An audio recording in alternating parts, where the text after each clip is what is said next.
Welcome to another Headless Giant's magical mailbag. I have my guest Nick with me, and Oh. no fake bots. No fake bots. All real. Yeah, not from Great Britain. No, we're not. We're all real out here. So if you guys enjoy authentic content, you should like this and share it with your friends. Tonight we've got a couple of glyphs to bring you and a couple of pieces of mail. So why don't we start with you, Nick? Show the people Sure. your glyph. All right. Today, oh yeah, you got to pull it up on your end, unfortunately. All right. I'm thinking it's my StreamYard. All right. So today we got the Monas Hieroglyphica, which was published in 1564, created by John Dee. It is both a symbol and a philosophical treatise expressed through a single glyph that Dee called the Monas. It's a mix of astrological and alchemical symbols designed to represent the interconnectedness of all things and serve as a key to understanding the universe. As you can see here, it has the sun, soul, circle with a dot symbolizing the divine masculine principle and the source of light and life. You have the moon, Luna, a crescent representing the feminine material world and receptivity. And then the cross, signifying the four elements, earth, air, fire, water, and their unity, reflecting the Hermetic concept of the quaternary and the ternary, the four elements harmonized with the divine trinity. And then there is the symbol of Aries, linked to fire and transformation, often associated with alchemical purification. These elements are arranged in a specific way to show Dee's vision of cosmic unity. He believes that the monas held kind of like a mystic or an occult significance, acting as a tool for spiritual and intellectual insight. You would suggest meditating on it, or he would, to unlock hidden knowledge and even communicate with angels, supposedly. Dee saw it as a representation of a fundamental oneness of creation, influenced by celestial and terrestrial forces. And just real quick, before I shut up, the Rosicrucians adopted the Monas glyph. It appears in the chemical wedding of Christian Rosenkreutz in 1616. Supposedly, the Monas also influenced alchemists like, and I covered this guy, Heinrich Kuhnroth and Gerald Dorn. And supposedly, the glyph's influence reached the New World through figures like John Winthrop the Younger, the alchemist and Puritan, who used the Monas as his personal mark. So there we go. And I think what's also interesting about that is it produces the sign for Hermes, or the sign for Mercury. Yes. And I think that's. Go ahead. Go ahead. The sign for Hermes is important because they always say that he's the one who travels between the realms, so it's connecting all things into one thing. And so that's what John Dee was going for in his Monas Hieroglyphica. This is the thing for all things, so you can use it in your magical practice to connect with all things. Well, I think even if you look at it that way, I think it's even showing you that. I mean, he's taking the masculine and the feminine energies, putting it together, and what do you get? You get something that looks like the Mercury glyph. Mercury. Maybe that's saying something about Mercury. You know what I'm saying? Even in the Kabbalah, the symbol, one of the symbols that can be used for which goes with Mercury, is a hermaphrodite. So I think that's very much what Prince was doing with his glyph and the way he presented himself. Yeah, absolutely. And understanding that principle of Hermes, or the idea of identifying the flow and getting into the states of consciousness that will connect you with everything, is also one of the reasons why you should do the meditations on this glyph, is because the idea is to slow the mind and spread out the consciousness. And that's really how you're going to get the maximum kind of harvest for your efforts. And so I think the John Dee glyphs that he comes up with are really interesting to ponder. And if you get into the whole idea of Enochian magic, you're going to want to have time to meditate on stuff like this while working on it, because it's supposed to go between all of the elements. So as you construct the tablets that are meant for the divination, you're going to want to know these things before getting into these rituals, because you never know what you're going to get out of it. They say don't play with stuff you don't understand. Exactly. This is like the precursor. So I got my glyph here, which Yeah, is the love it. anchor. Now, this anchor was the symbol for the Seleucidian Empire. And you'll notice right in there, you got the cross, you got the idea of the three-pronged, Trinitarian symbol of Poseidon, right? So you've got a lot of other glyphs mashed into this one. Now, the Seleucidian Empire was the one that took over after the death of Alexander the Great in the region of Asia Minor, all the way over to Iran and close to India. So it was all over that stuff. And what they're telling you with this glyph, anytime you see it, this has to do with trade, right? And so the Seleucidian Empire thought that they could be the new trading empire that they knew of in this sort of region of the world. So we're talking about Syria, Israel, all of the stuff in between, Lebanon, all the rest of these places were very highly inducted into the trading systems of the ancient world. And by having the Seleucidian Empire being closely related to all that, what they were trying to do was own all the trade. So the Canaanites, the Phoenicians, all the rest of that stuff that was in this area, all the Canaanite and Phoenician stuff had fallen pretty much by that time. And you had their Punic Empire kind of falling apart by the time that the Seleucidians sort of came to prominence. And that doesn't even bring into the fact the Punic Wars. But I've also been looking into Ugarit, and Ugarit was a city that was right between the Egyptian Empire, which was all the way down into Egypt, going all the way up through Israel, all the way up through all those areas, right at this one little spot that was sort of the linkage between them and the Hittites. And so if you look into the Baal cycle of mythology, you'll find a lot of stuff from the Bible 1,000 years later. So they took a lot of the inspiration from the Ugarit Baal cycle myths and put that directly into the Bible. Like he who rides the clouds, that's one of the things that they talked about in the Baal cycle myth, and you can also find it in Proverbs. So all of these honorifics and things, it came straight from Ugarit. And Ugarit lasted a long time because they were the perfect entity not to mess with. They kept the peace between the Egyptians and the Hittites, and so it was a very important place for its time. And so a lot of its mythology really held strong, even past the fall of the Hittites, even past the fall of the Egyptians, even past the fall of the Seleucidians. All of those mythologies really does shape the conscious mind of what we are today, and it all comes through this trading network on that eastern coastline of the Mediterranean. So that is my symbol. So if you guys want to know more about this stuff, look up ancient Ugarit myths, and you'll find so much stuff in the Bible. It's incredible. So, what do we have for our mailbag this week? All Oh right. yeah. So Oh yeah. this is let me see here. There was somebody I think that might be sending you one. I don't know if they did in time. I do know of at least one that was supposed to go to you. Okay. Let's see. I still got to talk to you about possible guests for the show too. Forgot all Right. about that. Yeah. Right. So I got this one from Douglas. It says, "Hello, the Occult Rejects. Thank you for the great work. Oh, Headless, thank you for reading this. Sincerely, DRI.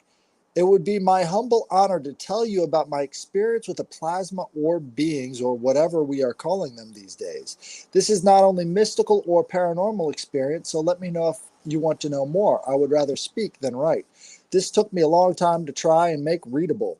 Scene: Seattle, Washington, summer of 2007, late summer. It was hot as hell. I lived in a loft in a warehouse at the bottom floor of an old brick building built in 1910. Part of the town, Capitol Hill, down the block from Comet Tavern. I was known at this time to have connections to certain substances and would trade them for other material substances, let's say. Let's say that. As we know, people like to party.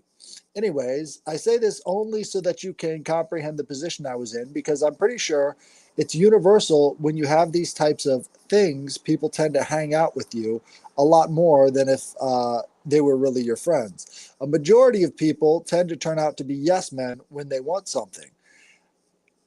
It's as if we, the people, seem to fail to organize our higher desires into harmonic reality. Look beyond the desires of our transient state. Very true. It was in the early afternoon on this hot day in Seattle. I was out making deliveries and ran into my here to remain nameless friend. He had tickets to a rock show and demanded I come with him. I do my work, he does his, hours later, getting it lit. So we were off to see Radio Birdman.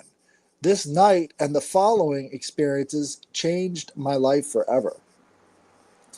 Radio Birdman, a garage rock group that supposedly influenced Iggy Pop's style while Iggy got all the fame and credit, as the flow goes, I guess. At the show, a small club, I can't remember which club we were at. Regardless, we got really into the music. In between buzzed and excited, I wandered off on my own.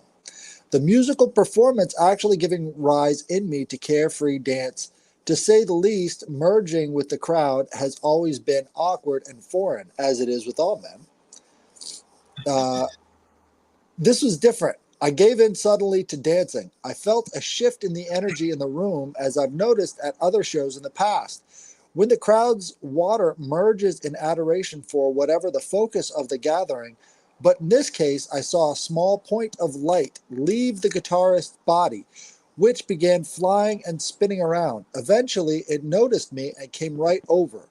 We merged and continued dancing. Flashback, 2003 or so, San Francisco, Water Street, Fisherman's Wharf. I've been there before. I had seen these orbs before, once. It was only when I got a room of people to play wild improvisational music, somewhat raptured into a state of bliss. The air became luminous, wispy, and thick with these small white orbs that came out. They came out of white light, the reflection in the eyes, maybe that is a key for later, and they seemed to appear from around the sparkle emanating from a genuinely blissful smile.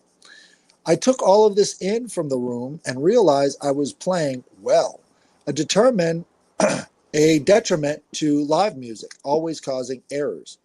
Guitar strings suddenly broke and the energy was swept out of the room by shock.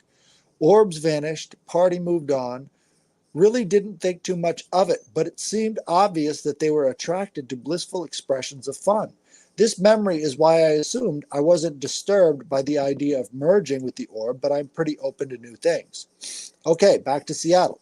After the show, with the new friend coming with me, following me home from the club as usual, I also had people waiting for me to pick up the phone, probably wondering about the vicinity near or around my street, looking suspicious unnecessarily. Who knows? We began the trek back, buying cases of beer from the store, of course. It sure takes a long time settling this situation up on paper so I can introduce the orbs. It is important that I collect people that power the event. What happens next was hard to accomplish, and I can only imagine how hard this experience would be to achieve on purpose. We're getting close. To the house we arrived, roommates in bed, 3 a.m. in the morning, if not later. It was dark. We were drunk. Long story short, I had people in and out while getting acquainted with the guy that tagged along with me from the show. We were arguing about the differences of punk versus rock and roll. At a certain point in any conversation with a human being, I learned it is pointless to keep talking. I told him to shut up and just play the guitar. I had to answer the door. From the people I let in and out of my house, I got around 8 or so of them to stay and play music with us. Even though a lot of these bodies and names may have continued to change throughout the night and into the next day, we maintained around a body count of 8. I did not realize this was important, then see Lynn McTaggart's work. Somehow, I dealt with all of the interruptions, call short deliveries, the bar, roommates, and bodily fluids like going pee, when sustaining an ongoing musical event in my room, while my roommates remained undisturbed, ? In reflection, this seems impossible, but I swear all of this happened. I remember 3 long days of wild and frantic music, basically having to kidnap the certain key musically able-bodied friends from their lives to accomplish this, which had severe long-term effects on their relationship. Sorry, guys. How it happened, I don't know, but I had to feed them a hefty amount of free party supplies, which I was up for. I covered my bottom line. I do remember the middle seeing my roommates briefly and giving them a bunch of grass or something. It must have bought me some time. So I had a group of around 8 people, all dedicated to one task, playing live music. This was the hardest and I probably worked in my life. All the distractions, unreasonable people, never putting music first. For me to show my determination and stick to the task is shocking to me. The orb from the guitarist must have inspired me. It takes a lot of confidence in oneself to organize a bunch of sarcastic atheists. I usually been giving up this inspiration, but this time I didn't give a fuck and what the social structures wanted. I seriously pulled this off, whatever it was. We played like the ocean, felt like time. Nah, it did not resemble time within the vortex of the pressure waves produced by a continuous song. Finally, after uh, long it was, I could keep up and stop playing. The room's music kept being generated. I had them sustaining their focus, completely undistracted by all of our pre existing habits. I didn't know it before, but it made sense then. This was success. So I put down my guitar and began to rise. I raised my arms beside my head in what was kind of known as the Heka pose and looked up to the ceiling. We disrupted the fabric of the beginning. Above my head, in the ceiling, I could see clouds forming, glowing, and expanding into a ring. Within this ring, the night sky, or a night sky filled with stars, could be seen. As I looked up amazed and looked down to make sure folks kept playing, I could only see joy on their faces. And then the clouds kept growing and the stars began approaching. 2 particular came in real close to the edge of the cloud. I say hello with my mind and welcome them to join us. With this, I extended my arms in an arc towards the scene still unfolding before me. I could see small white orbs materializing from the glare in the eyes, the reflective shimmer, and from this space surrounding their smiles, where some people have dimples, the 2 X's. Rising up and flying about, the little ones' bions played as we played. No one else seemed to notice this. I looked up again to see 2 orbs, light and beautiful, cool plasma blue. They seemed to be whispering to each other by the look of the subtle oscillations as they shimmered in alternating codes. It appeared to me that they called over a 3rd orb to come and look at our little party. The 3rd orb and the clouds and I were now aligned. It was like he moved or the room moved. I really don't know. Don't quote me on this. Okay. Because maybe I Don't quote suddenly me. had suddenly had a 3D view, because remember, both sides like 2 panoramas. Sorry, not sorry, it was cool. Straight into my crown, a beam of blue light shot into my mind. Thousands or millions of pages of a document poured into me, a strange language of circles, a lot like crop circles, exactly like crop circles, expanded through me. I could sense that what I was receiving information, that sex was the same thing as communication, that we as a society really don't understand anything. I could feel all the knowledge now surrounding me. This process was ongoing, but I began lowering my eyes to a different sensation. We were about to be interrupted. Apparently, my roommates had had enough. My door bust open. Music machine, people stopped, completely shutting down the light beamed mid transmission. I looked at what became one of my roommate's eyes. The orbs and the clouds vanished as if frightened by the vibe coming through. My open uh, room door, the anger was pouring from her glasses, was molten. It was chewable. I looked again to the orbs, but they were completely gone. She be raiding us or whatever. Uptight people that got to work in the morning and live normal lives like to do. The 8 people started pouring out quietly, laughing like many times in my past. It was chaotic and awkward, but I believed in what I was doing way more than my 9 or 5, so I probably seemed very rude at the time. Me and one of the guitarists grabbed our instruments and hit the road, playing music through the streets for a day or two till returning to work. There is more, a lot more to the story. of the negative encounter with spirit just seems hypothetical and forced upon the experience by reflection and research. It all happened after the orb phenomena, so perhaps it should be viewed as separate. I will send a second email for what requires still editing. Simple warning, it's about the knowledge received by this interaction. Expands upon the hypothesis and other experiences forming in this. It's all about music and water. Maybe I could come on the show and share the rest, rather than spend 2 months trying as my writing goes. None has ever tried to read my writing aloud. Love the show. Cheers, Douglas. Wow. What are your thoughts? Fucking wild story. I think if the person is willing to come on, it'd be interesting to hear. That was a lot, and not complaining like that, like what they said. That must have taken a while to write. Yup. But this kind of brings me back to the ancient world, because they had these jams going on for days at a time to bring them into these like ecstatic states. Exactly, divine madness. They talk about it all over the place, and one of the things about Anatolia is this is where Dionysus came from. So all of this sort of Turkey influence into Greece created this Dionysiac way of, communicating using this sort of divine madness. There was I actually have I think like in a month and a half eventually they'll drop, but I have like Robert Flood and Marsilio Ficino that I did like solo shows on myself, and both of them were huge into music, as like they think it can heal, they think it can help have an experience with God. Like they were huge into believing that music would do stuff to the body. Absolutely, but what he's doing is he's kind of combining the idea of affect with music, and then using the affect that it creates over a long period of time and getting it precise into the exact sort of feeling that he wanted to get out of it.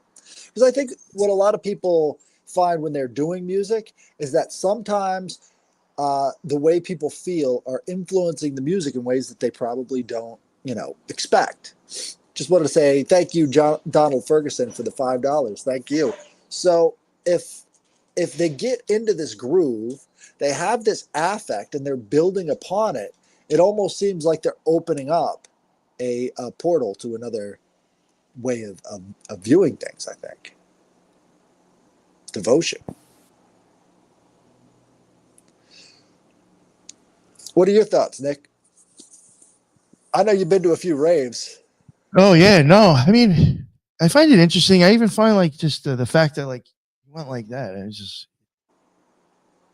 It was a very interesting thing. I mean, I don't know if that's like was just a thing that they did. Is that a movement that they would normally do? That's like because that's like a thing that I would do in certain rituals. Right. So it's just like it's interesting that the person makes that pose during that whole thing. It just seems very I don't know, wild. Well, he said another pose too. I didn't exactly recognize it. Let me see. Extended in an arc. I like the ideas of the stars and stuff. I found that interesting. Right. So the ceiling opened up. Yeah. That part I was actually like, what the fuck? That was interesting. So the Heka pose. Do you recognize that pose? No, but I'm wondering if I'm not exactly sure, but I've heard of it. Like I might actually know what it is, but I'm not exactly sure. It sounds like the Egyptian word for their frog deity. Heka pose. Oh, jinx.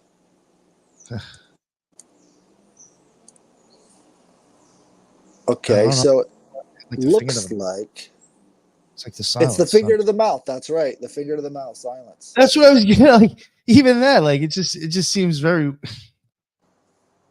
just like certain things just seem pretty weird.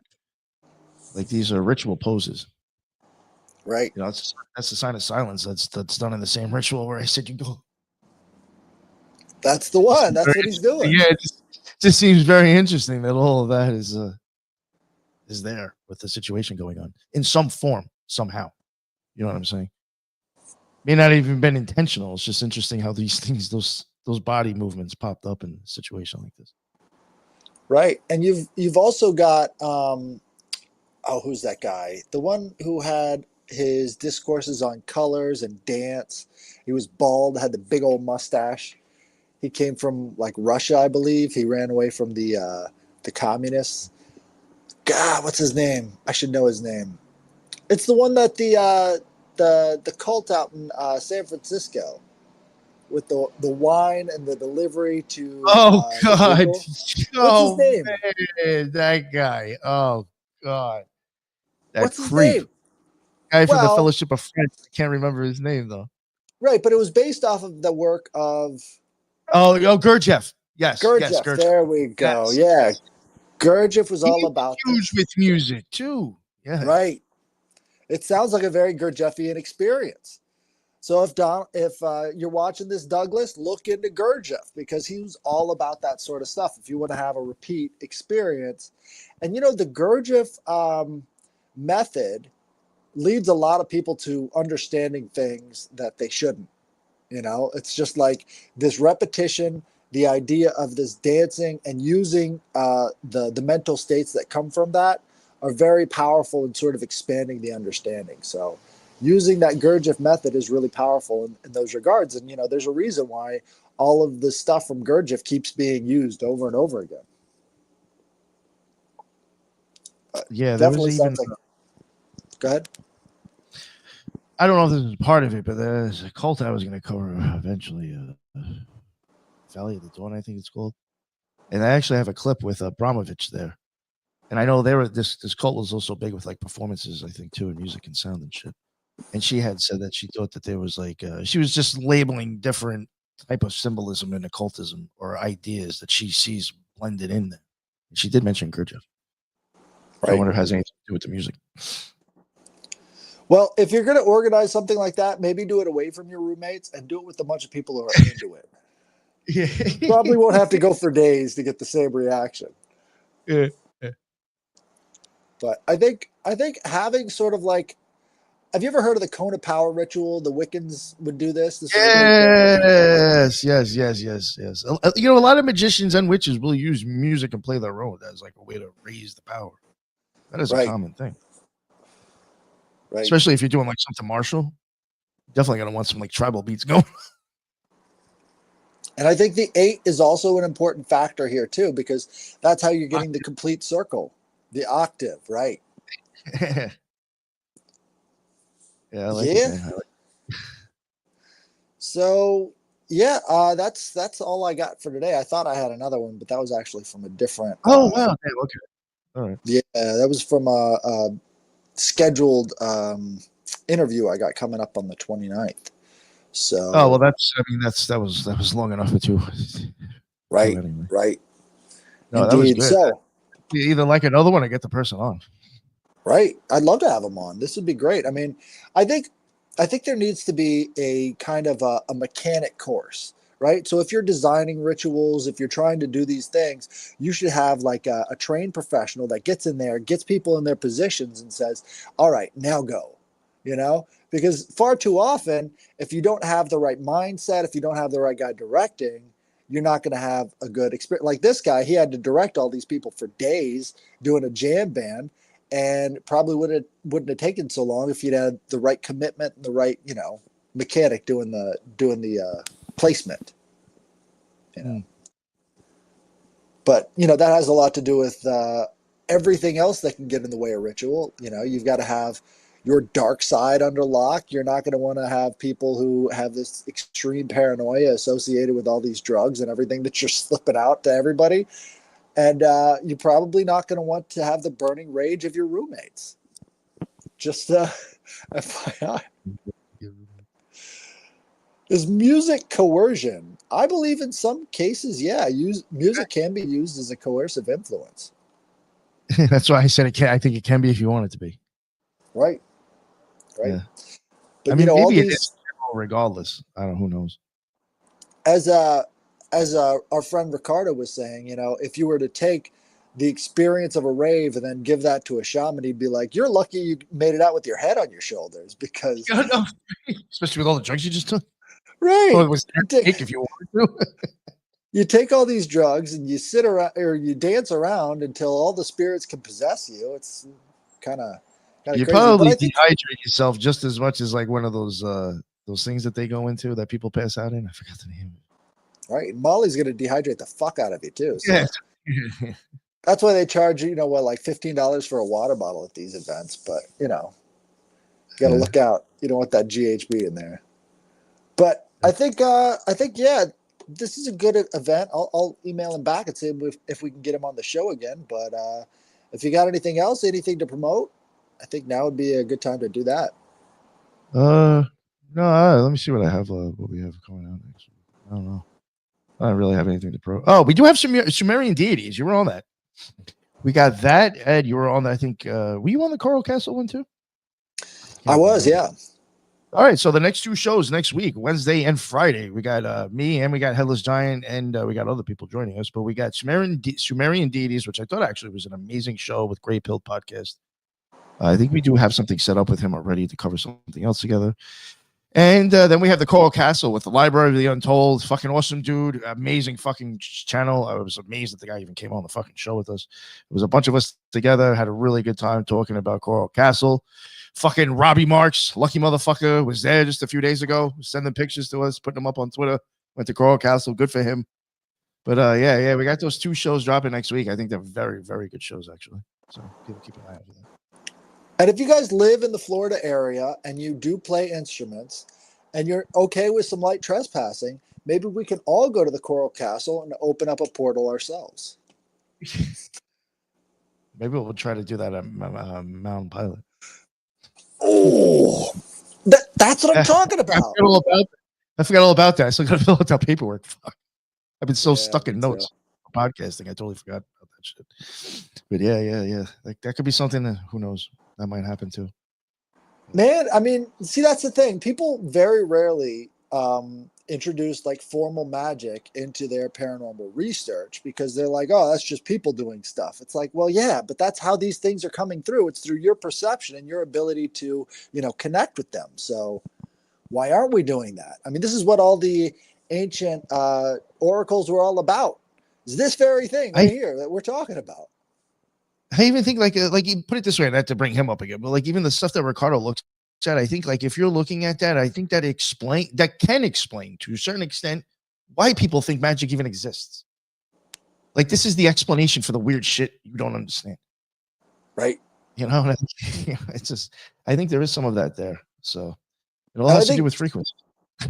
Far too many people have this idea that paranormal stuff takes place outside of the body and not inside of the body. Like you are the mystery, you know? You say it all the time, but right, it's both, but you're the mystery too. And connecting with that is very, very important, you know? Yeah, I think that huge difference doing that. Huge difference. Right. Yeah. So, yeah. Again, check it out next week. We definitely got some bangers on the Occult Rejects. Headless is there, both of them. All right. Well, thank you everybody for joining me.